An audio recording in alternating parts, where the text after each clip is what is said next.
There is something you have never been able to fully explain. Not to yourself, not to the people closest to you, not even in the quiet moments when you sit alone and try to put words to it. It is a feeling, a persistent, deep, almost ancient feeling that has been with you for as long as you can remember. A feeling that sits beneath the surface of your daily life like a current running under still water. Sometimes quiet, sometimes so loud it is the only thing you can hear.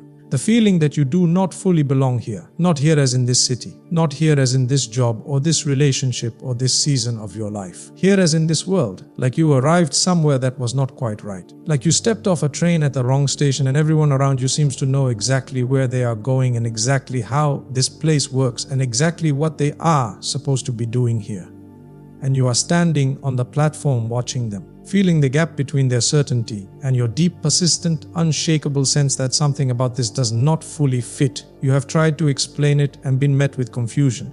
You have tried to ignore it and it came back louder. You have tried to medicate it with achievement and distraction and relationships and success, and none of it has been able to touch it. Not really, not at the core. Because the core of it is not about circumstances. It is not about what you have or do not have. It is not about what has happened to you or not happened to you. It is deeper than all of that. And I want to tell you what it actually is. I want to tell you why you feel it, where it comes from, what it means, and why, far from being a problem that needs to be fixed or a wound that needs to be healed, it is actually one of the most important things about you. Stay with me. Because by the time this is over, that feeling is going to mean something completely different to you than it has ever meant before. Let me start here. You're not the first person to feel this way, not by a very long distance.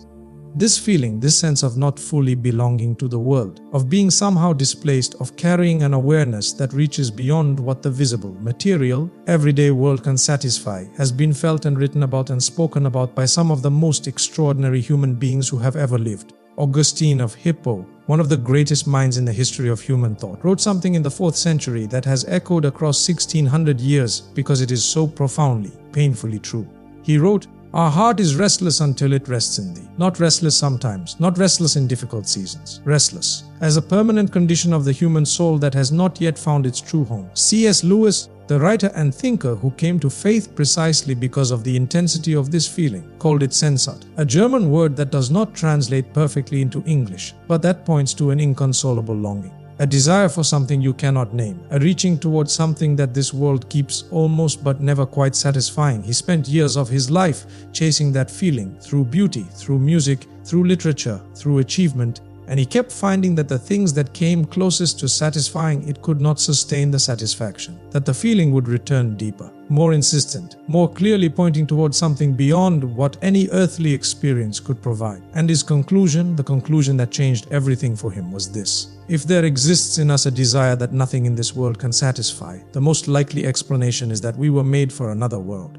Not as poetry, not as metaphor, as a logical proposition, as an argument from desire. If the hunger exists and nothing in this world can feed it, then the hunger is pointing towards something that this world does not contain. You have that hunger. You have always had that hunger. And it is not a malfunction, it is a compass. I want to go deeper into what this feeling actually is, because I think most people who carry it have been told a story about it that is not true. They have been told it is a symptom of depression or anxiety, or unresolved trauma, or existential crisis, or simply the dissatisfaction of someone who wants more than they have and needs to learn gratitude. And I want to be careful here because sometimes those things are real, and sometimes the feeling does connect to genuine psychological pain that deserves attention and care. If that is true for you, please receive that care. Please do not use this conversation as a reason to avoid addressing real wounds that need real healing. But I want to make a distinction, because there is a difference between the emptiness that comes from unhealed wounds and the longing that comes from being a soul that was made for eternity living in a world that is only temporary. The first kind can be healed. Through time and truth and good support and genuine inner work, the emptiness that comes from wounds can be filled. The second kind cannot be healed, not by anything in this world, because it is not a wound, it is a design feature. It is the signature of a soul that was made for more than this. And trying to fill that second kind with things that only address the first kind is like trying to quench hunger with water. The water is not bad, the water is necessary. But it is not what the hunger is asking for. The longing you feel, the sense of not belonging, it is asking for something specific. It is asking for home. And home is not a place in this world. let me talk about what it feels like to be a soul that does not fully belong here. Because I want to name the specific textures of this experience. I want to describe it so accurately that when you hear it, you say, yes, that is exactly it. That is the thing I have never been able to put into words. It feels like watching life through glass, like you are present but not fully immersed, like there is a thin, invisible, transparent barrier between you and the complete experience of being here. Other people seem to plug directly into life in a way that you cannot quite replicate. They seem to find complete satisfaction in things that you can appreciate but that never fully land for you. They seem to be fully in the world in a way that you are always somehow adjacent to. And you have wondered whether something is wrong with you. It feels like homesickness for a place you have never been. This is perhaps the strangest and most specific texture of it. Homesickness implies memory. Homesickness implies that somewhere in your experience is a reference point for the place you are missing. But you have never been to the place you are homesick for. You have no memory of it. You have no image of it that you can point to and say, that is what I am missing. And yet the feeling is unmistakably homesickness. That particular quality of longing that says, I am in the wrong place. I am away from something that matters. I need to get back to somewhere I belong. For a place that exists, but not here. It feels like speaking a language nobody around you fully understands. You can communicate, you can function. You can build relationships and have conversations and connect with people. But there is a level of communication, a depth of exchange that you are always reaching for and never quite finding. A level at which you could be fully known and fully understood and fully met. And most of your relationships, however good and real and precious they are, stop just short of that level. Not because the people in your life are inadequate, but because what you are reaching for is not fully accessible in human relationship. It requires a connection that goes beyond what human beings can offer each other. It feels like you arrived here carrying something significant, something important, something that came with you into this world, but that this world has never had the right container for. Something you have tried to express in different ways. Through creativity, through conversation, through service, through work, but that always exceeds the forms available to it. Like trying to pour an ocean into a cup. The cup is not wrong. The cup is not inadequate. But it was not built to hold an ocean. And so you walk around carrying this enormous thing that will not fit anywhere you have tried to put it. And the feeling of not belonging is partly the feeling of carrying something that this world does not have a proper home for. Now I want to talk about something that I think is essential to understanding why you carry this feeling. You are not just a body with a brain that produces experience. I know that is the dominant story of our culture. The story that says you are a biological organism that emerged from an evolutionary process and that the experience of being you, the consciousness, the longing, the sense of self, the reaching toward meaning and beauty and eternity, is simply the output of a sufficiently complex nervous system. And I want to be honest with you. If that story were completely true, the feeling you carry would be a malfunction. It would be a bug in the system. The evolutionary story has no room for a soul that longs for eternity. It has no explanation for a creature that can imagine infinitely more than its circumstances can provide. From a purely materialist perspective, the longing is irrational noise. An evolutionary miscalculation. But here is what I need you to consider. What if the longing is not irrational noise? What if the longing is evidence? What if the fact that you can imagine more than this world contains, that you can conceive of beauty and justice and love and meaning at a level that this world has never fully delivered? What if that capacity is itself pointing towards something real that exists beyond what is currently visible to you? You have a soul, an actual, genuine, non-reducible soul. Something that is you, but that is more than your body, more than your brain, more than your history and your psychology and your biology. Something that existed in some form before your body was born, and that will continue in some form after your body dies. And that soul came from somewhere, not from evolution, not from your parents' DNA, not from the random collision of atoms. It came from God, from the source of all being, from the divine reality that is more real than anything you can see or touch or measure. And it carries the memory, not a conscious memory, but a cellular, essential identity, level memory of where it came from. That memory is the longing. That memory is the homesickness. That memory is the feeling of not fully belonging here. Because here is not home. Home is where the soul came from, and the longing is the soul's GPS. Pointing constantly toward the direction of home, I want to talk now about how this feeling shows up in the lives of people who carry it. Because it is not just an abstract philosophical experience. It has very specific, very practical, very real consequences for how you live. People who carry this feeling often find themselves unable to settle. Not because they are irresponsible or commitment, averse or emotionally unavailable, but because something in them recognizes at every new threshold of stability and comfort that this is still not it. that this, however good it is, however much they have worked for it, however right it seems, is still not the thing the longing is pointing toward. And so they keep moving, keep searching, keep reaching, keep feeling the pull towards something that is always just slightly beyond the horizon of whatever they have currently achieved or obtained. People call this restlessness. Sometimes they call it a character flaw. Sometimes they call it an inability to be grateful or present. But it is not any of those things. It is the soul refusing to accept a lesser home. People who carry this feeling often have an unusually deep relationship with certain kinds of beauty, music, landscapes, art, moments of unexpected grace, encounters with genuine human kindness. These things do not just please them, they pierce them. They reach somewhere deep and pull something up that cannot be adequately described. They produce an emotion that is not quite joy and not quite grief and not quite longing, and is somehow all of those things at once. Lewis called it being surprised by joy, that experience of encountering something beautiful and feeling, in that moment, the clearest possible signal of what the soul is ultimately searching for. Not the beautiful thing itself, but the reality that the beautiful thing is pointing toward. The music is not the thing, it is a window. The landscape is not the thing, it is a doorway. The moment of unexpected grace is not the thing. It is a signal. All of it is pointing toward the same reality, the same home, the same source that the soul came from and is always in some quiet, persistent way trying to return to. People who carry this feeling often have a profound sense of mission, even when they cannot articulate what the mission is, even when the specific assignment has not yet been revealed, even when they feel lost and confused and directionless. There is a deep, unshakable, sometimes almost oppressive sense that they are here for something, that their life is not accidental, that they were sent, that there is something they are supposed to do and be and contribute that has not yet fully emerged. This sense of mission is connected to the feeling of not belonging, because the soul that was sent on a mission carries the knowledge of the sending. It carries the awareness of a source other than this world. It carries the sense that it arrived here from somewhere else, for a purpose that is larger than anything this world alone can contain or explain. The feeling of not belonging is not the absence of purpose. It is the evidence of it.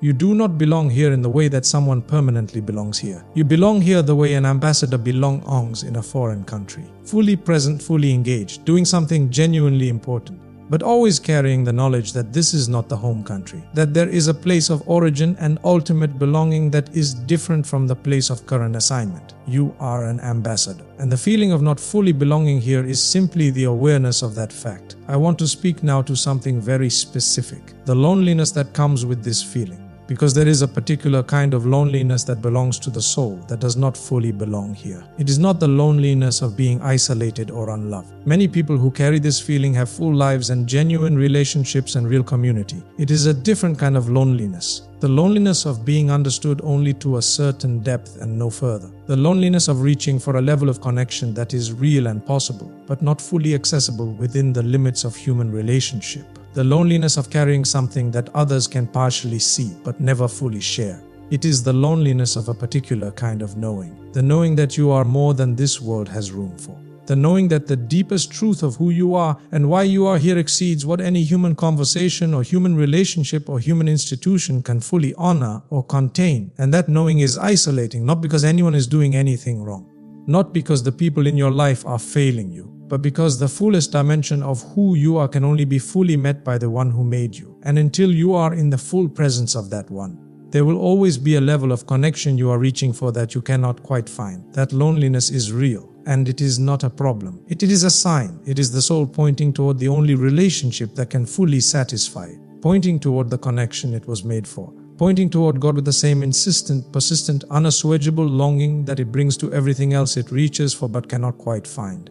The loneliness is not an indication that you are alone. It is an indication of who you ultimately belong to. Let me talk about what to do with this feeling. Because knowing what it is, understanding its source and its meaning and its significance is important but not sufficient. The knowledge has to connect to something practical, to something you can actually live from. The first thing, and this might seem counterintuitive, is to stop trying to make it go away. The longing is not your enemy. The feeling of not belonging is not a symptom to be treated. It is a compass to be followed. And every time you try to silence it through distraction or achievement or consumption or anything else, you are not solving a problem.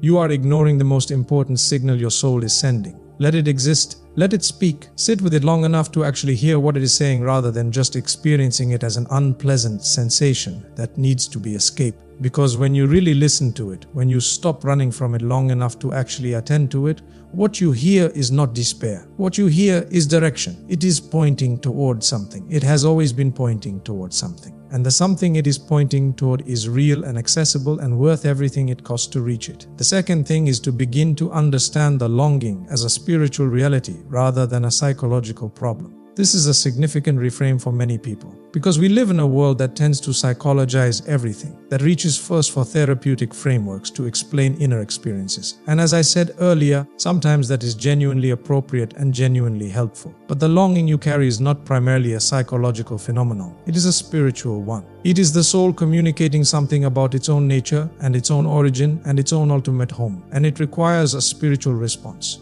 Not a diagnosis, not a treatment plan. A turning of the soul toward the source it came from, toward the God who placed this longing inside you as both evidence of your nature and invitation toward your destiny. A turning that says, I hear you, I understand now what you have been telling me, and I am turning toward the thing you have been pointing toward. That turning is the beginning of something extraordinary. The third thing is to allow the feeling of not belonging here to free you from the tyranny of here. Because one of the most liberating aspects of understanding this feeling correctly is that it releases you from the desperate need to make this world your ultimate home. From the crushing anxiety of trying to secure enough permanence and enough approval and enough comfort and enough achievement in a world that is fundamentally temporary and cannot ultimately satisfy the deepest needs of a soul made for eternity. When you understand that you are an ambassador, that this is an assignment, not a permanent residence, something eases. The grip loosens, the frantic energy of trying to build a permanent home in a temporary place begins to relax.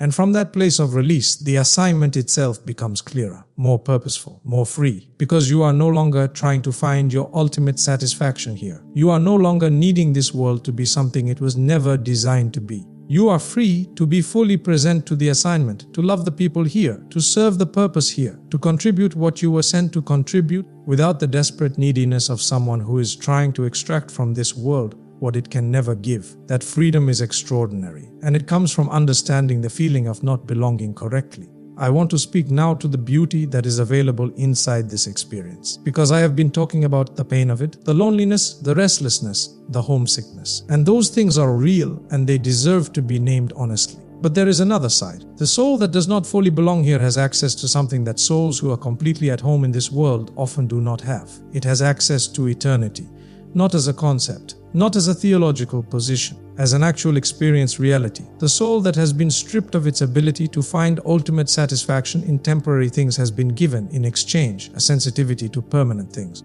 a capacity to perceive the eternal dimension of ordinary experience, an ability to touch moments of beauty and truth and love and recognize in them the fingerprint of something that goes all the way down to the foundation of reality.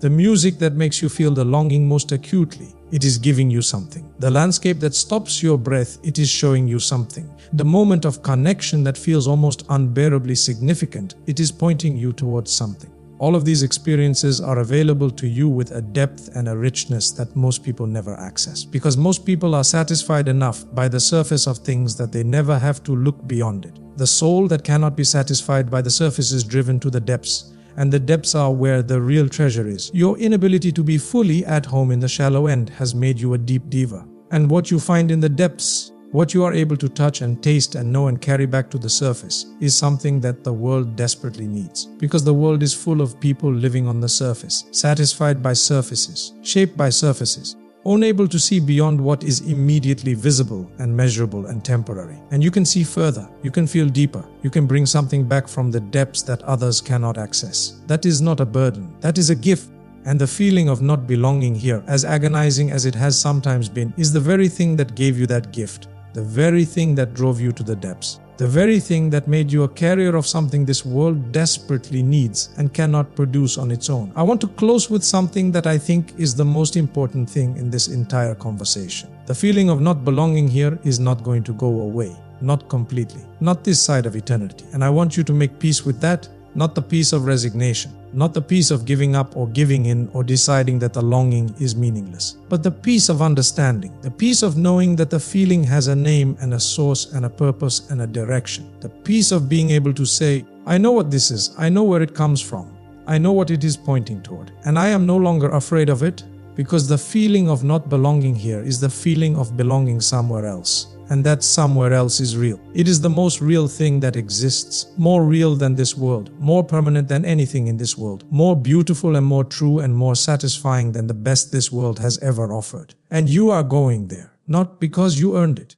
not because you figured it out, but because the same God who placed the longing inside you placed a path beneath it. A path that leads through this assignment, through this world, through everything you were sent here to do and be and contribute. And then home. Your ultimate home, the place the longing has been pointing toward your whole life. And when you get there, when you cross the final threshold from this temporary assignment back to the eternal home you were made for, the longing will finally completely, permanently be satisfied. Every ache will have an answer. Every reaching will find what it was reaching for. Every moment of homesickness will be revealed as the most accurate perception you ever had.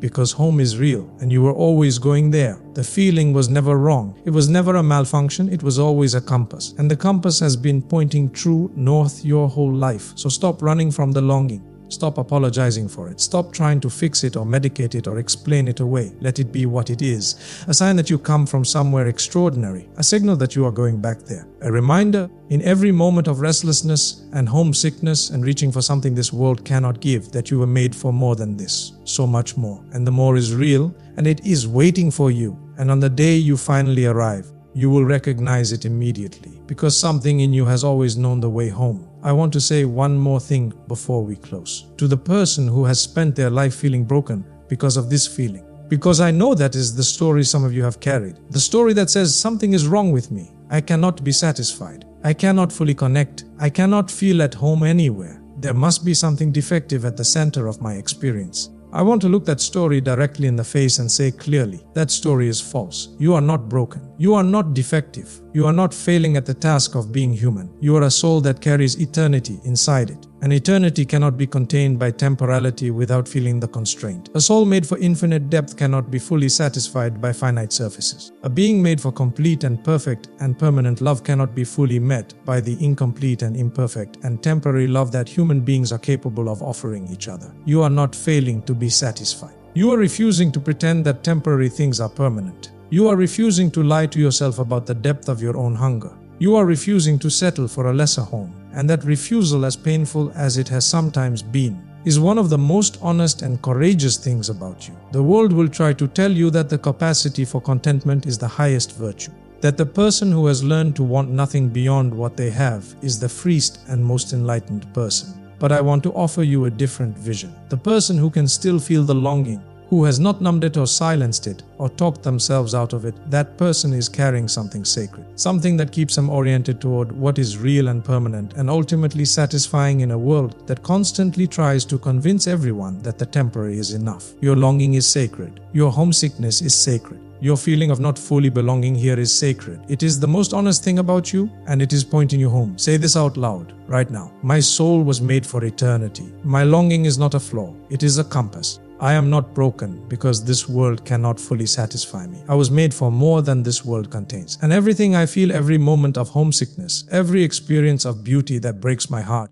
every reaching toward something I cannot quite name, all of it is pointing me toward the home I was made for. And I am going there, step by step, season by season, through this assignment and beyond it. I am going home. Say it. Say it until something in you shifts. Say it until the ache gets a little quieter and the compass gets a little clearer. Because it is the truth. It has always been the truth. Your soul knows the way home. Trust it. This is Rise of Chosen. Now rise and keep walking toward home. Because home is real and you were always meant to be there. But I need to keep going. Because there is more of this truth that needs to be opened up. More dimensions of this experience that I want to name and explore and give back to you in a form that is actually useful, not just comforting, but transformative. So stay with me. I want to talk about what it means to live well when your soul does not fully belong here. Because understanding the feeling is one thing. Living wisely from that understanding is another. And most people who carry this experience, even the ones who have intellectually grasped what it means, still struggle with the practical reality of being a soul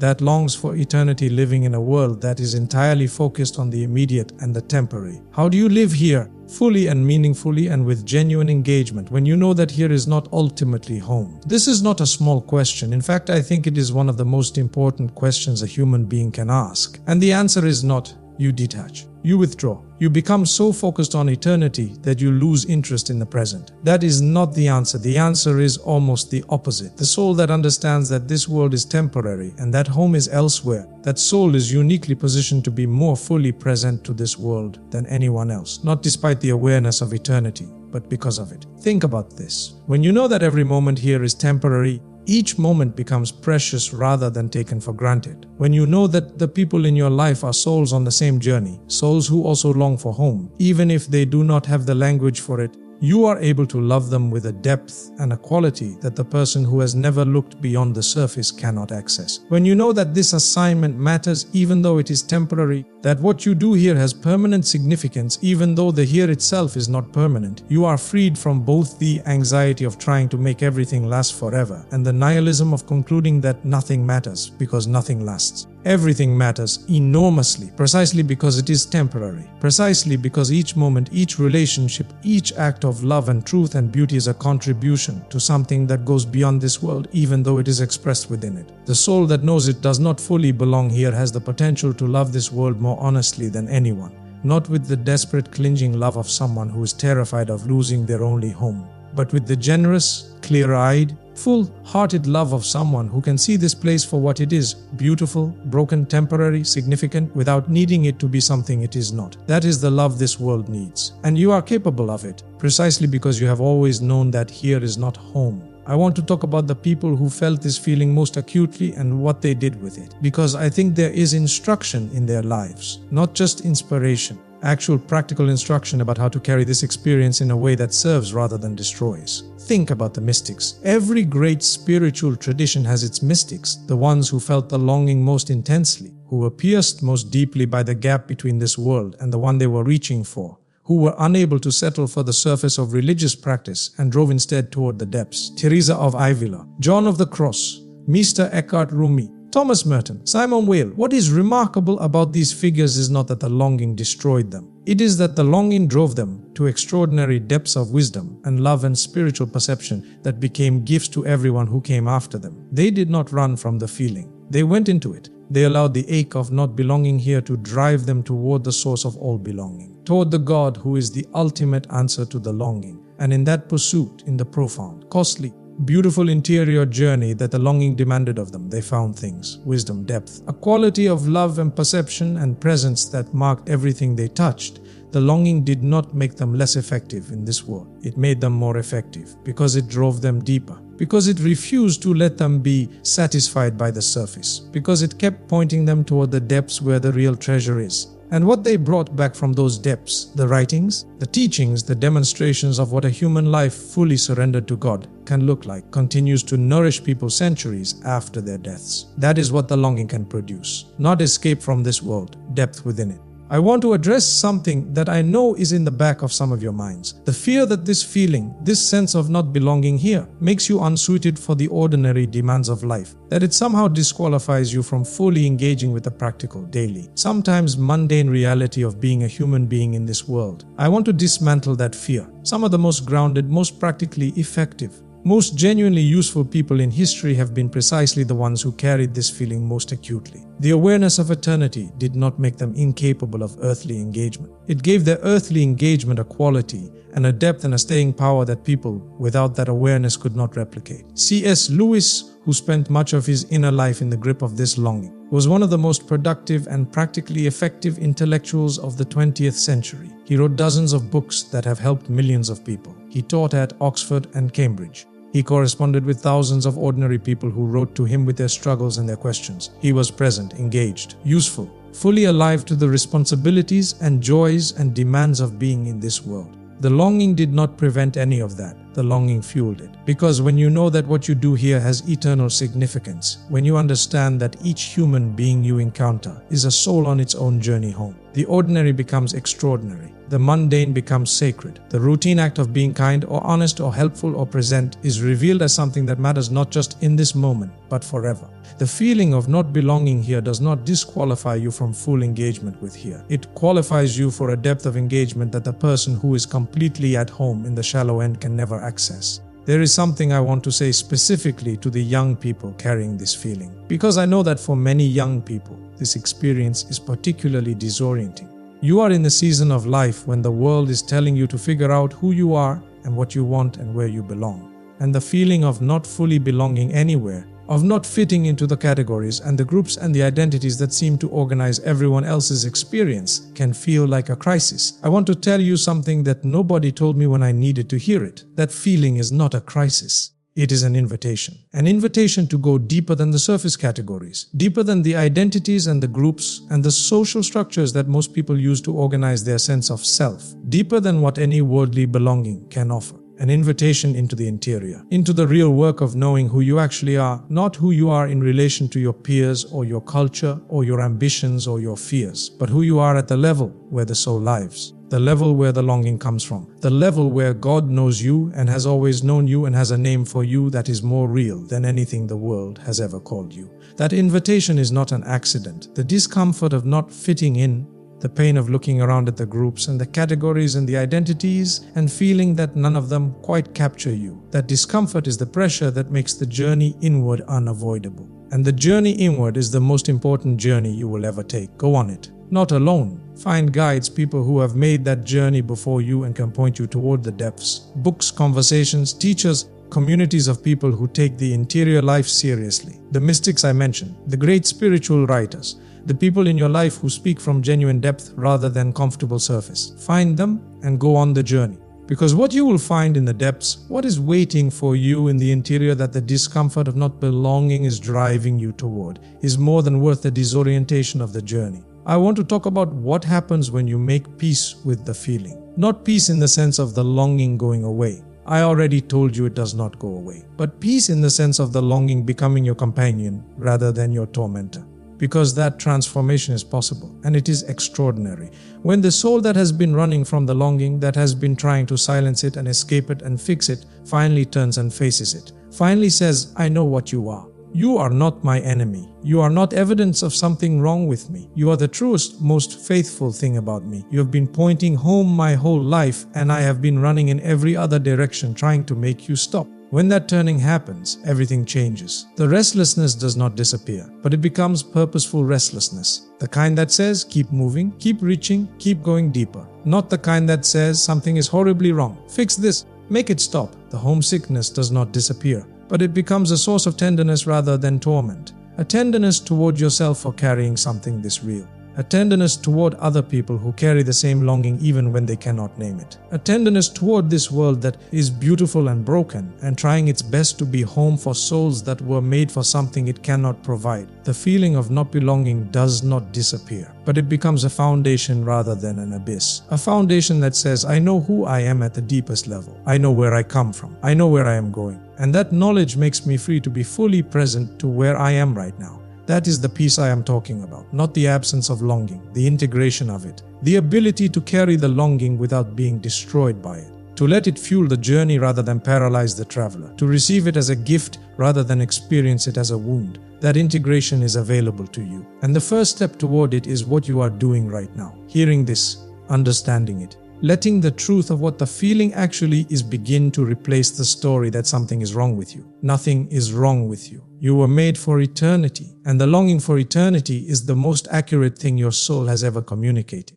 Say this before you leave. Say it out loud. In whatever space you are in right now, I am a soul made for eternity. The longing I carry is not a wound. It is a compass. My feeling of not fully belonging here is not evidence of brokenness. It is evidence of origin. I came from somewhere extraordinary. I am going back there. And everything in between, every season of this assignment, every relationship, every act of love and truth and service is part of the journey home. I accept the longing. I welcome the compass. I trust the one who made me and planted this feeling inside me as both evidence of my nature and invitation toward my destiny. I am not lost. I am on my way home, and I was always going to make it there. Say it. Let it land somewhere deep. Let it begin to reframe the experience you have carried your whole life. Because you were not given this feeling as a punishment. You were given it as a map, and the map has always been leading somewhere real. Somewhere you have never been but have always known. Somewhere that when you finally arrive, you will look around and say, I knew it. I always knew it. This is home. This is Rise of Chosen.